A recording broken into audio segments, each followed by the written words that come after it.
Making geometric patterns might look complicated, but if you can doodle basic shapes, then I can help you turn them into seamless patterns quickly and easily. Let me show you how we can do this together.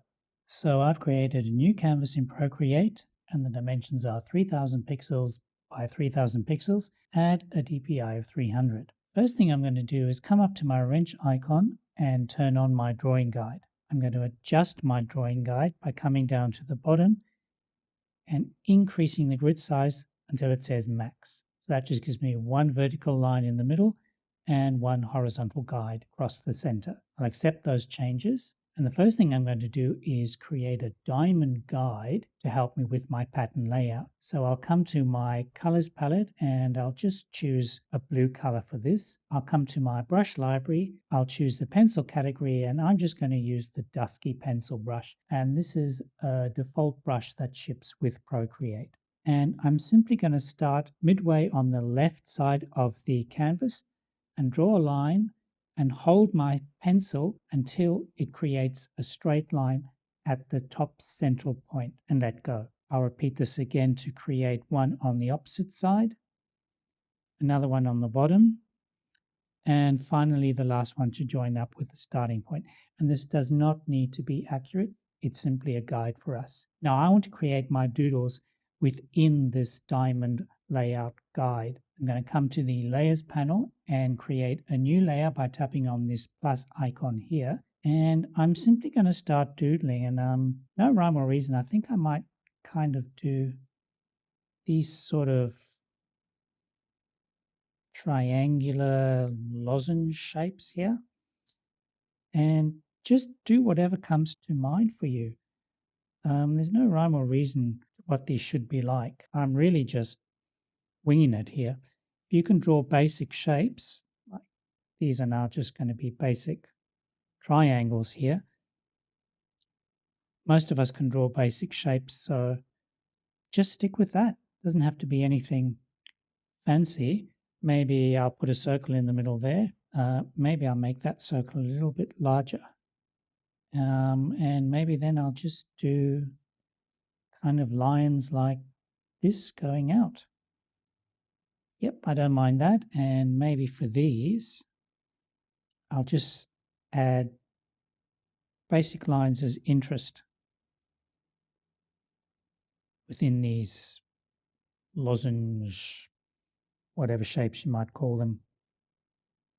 And with the triangles, maybe I simply do another smaller triangle within them. And we could even do a central dot there. Let's now go ahead and start inking this out. So first thing I'll do is I'll come up to that sketch layer and I'll change to multiply blend mode and I'll reduce the opacity a little bit. Now, when I start inking in these designs, I'm going to do it below the sketch layer, which means I always can see my sketch layer as a guide. So I'll tap on the bottom layer here and create a new layer by tapping on the plus icon. I'm first going to create my background color. So I'll come back to my colors panel and I might go with this really dark green color as my base. So I'll just drag that color in. So I don't know if you can see on the video, but I can still see my sketch showing through. So I might come back to that and bump that opacity up so you can see it better on the video. Now swipe left on my background layer and lock it, so that prevents me from accidentally putting any color onto my background. I'll create a new layer above that. And I also might want to bring my diamond layout above my background so I can see that as well. So now I'm going to start inking in my shapes on this new layer, and I might choose this mid-green color first. I'm going to come to my brush library and I'm going to select the pastels category and choose my Ravenswood brush. Again, these are default brushes that ship with Procreate. I'll choose my size here on the left, making sure I'm on a new layer, and I'm simply going to use my sketch as a reference.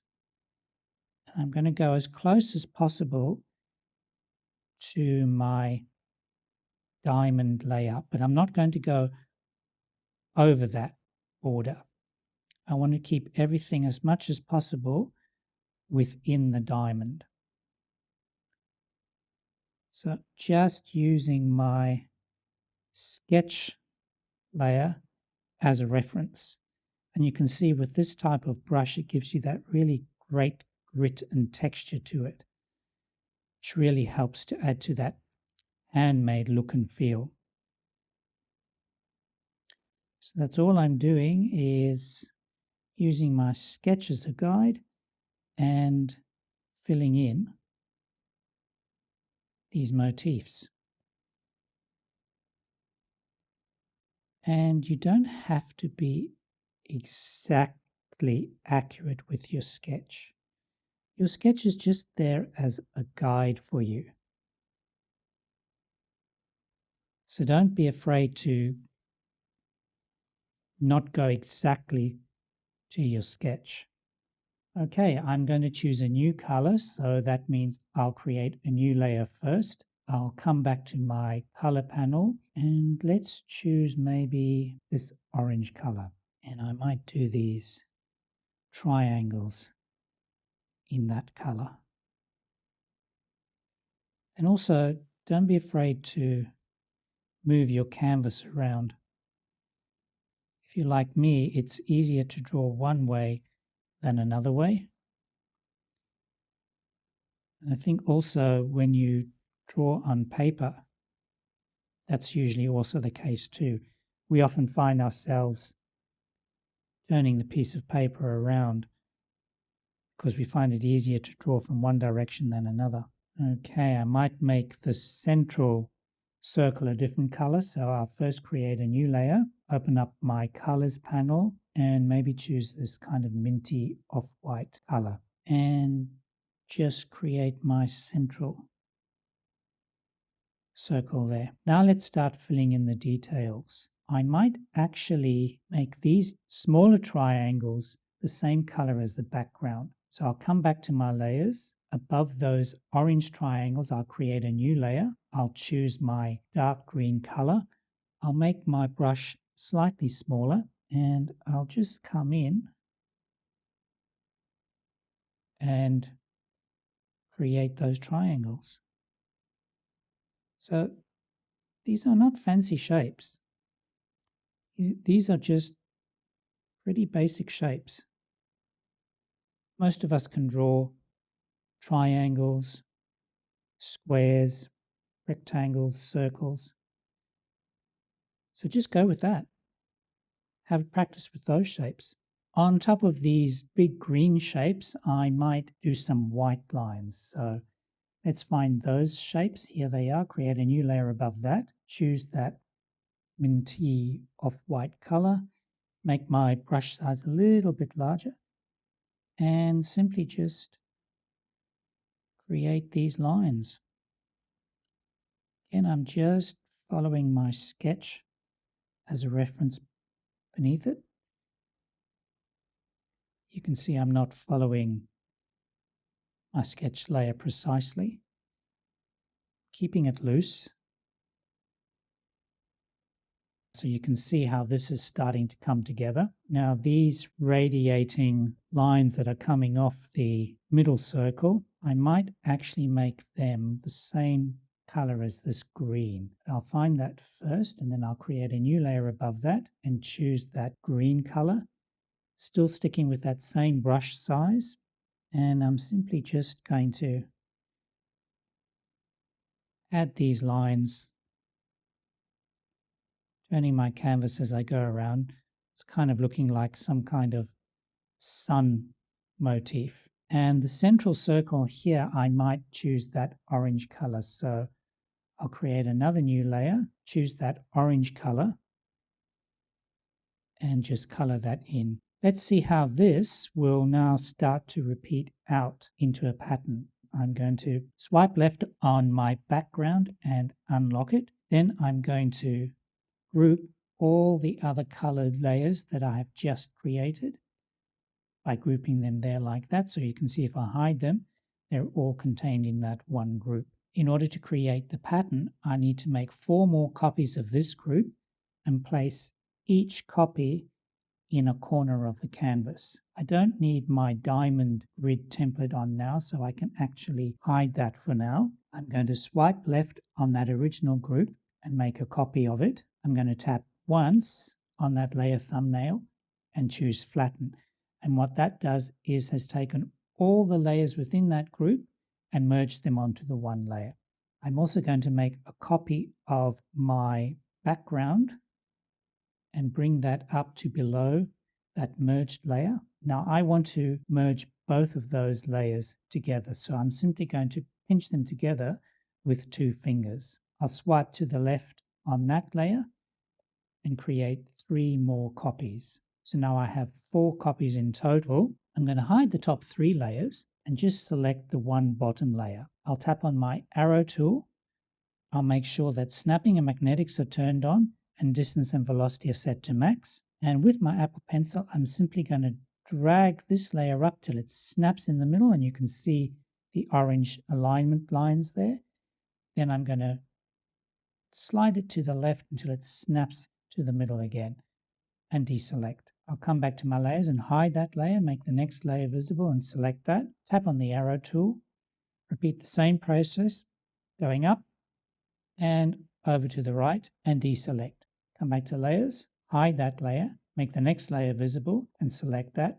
The reason I only have one layer visible at a time is because when I start to move this around the canvas, if there are a lot of other layers visible, Procreate has troubles trying to decide what it wants to snap to, and it can be quite difficult to snap into the center. So it's easiest if you don't have any other layers showing except the one you're moving. So I'll tap on my arrow tool.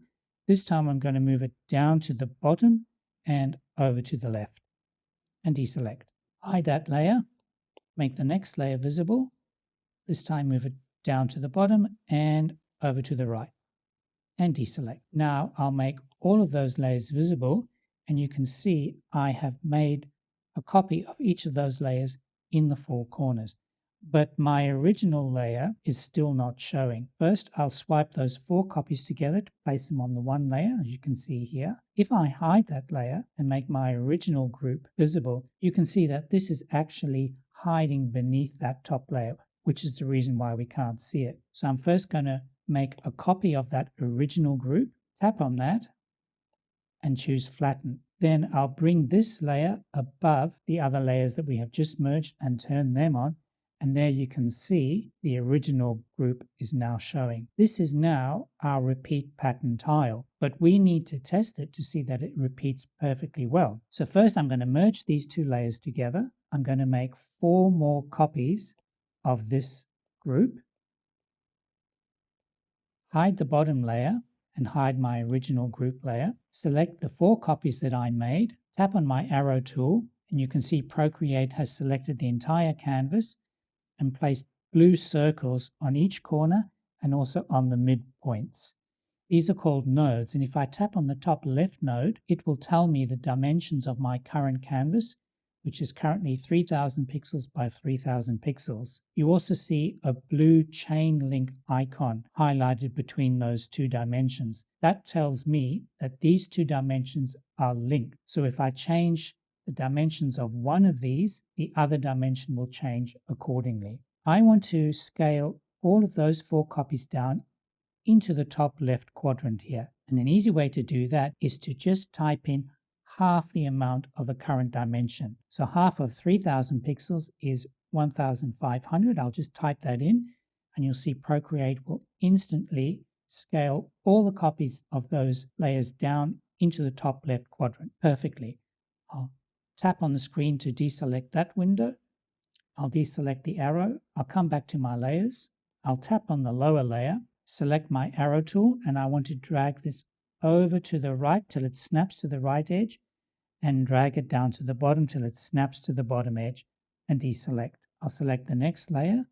This time I'll simply drag it over to the right until it snaps to the right edge and deselect. I'll select the next layer. This time I'll move it straight down until it snaps to the bottom edge and deselect. Now I need to zoom all the way in close up and check all the way along my seams to see that everything is perfectly aligned, that there are no nasty white gaps showing. So we're looking good on the vertical axis. Let's check the horizontal here. So I'll zoom right in and I'll scroll across, just checking that there are no gaps, no misalignments along those drawing guides. And I think we're looking good. So this now tells me that my pattern is repeating well. We can take this one step further by decreasing the scale of this again, just by repeating the same process. So I'll come back to my layers panel. I'll merge all of those layers together. Then I'll make 4 more copies of that layer. I'll hide my original layer, select the copies, tap on the arrow tool, tap on my node, enter in 1500, tap off, deselect, tap my lower layer, move it over to the right and down to the bottom. Select the next layer, move this over to the right, select the next layer, and then move this one down to the bottom and deselect. I'll merge all of those layers together. So now I have made a smaller copy of our original design. This is now our simple geometric pattern. So just by sticking with basic shapes like squares and triangles and circles, you can create a wonderful geometric repeating pattern. And if you want to learn how to take more of your doodles and create repeating patterns out of them, then these videos will show you how. Just remember, have fun and don't sweat the pixels. I'll catch you on the next one.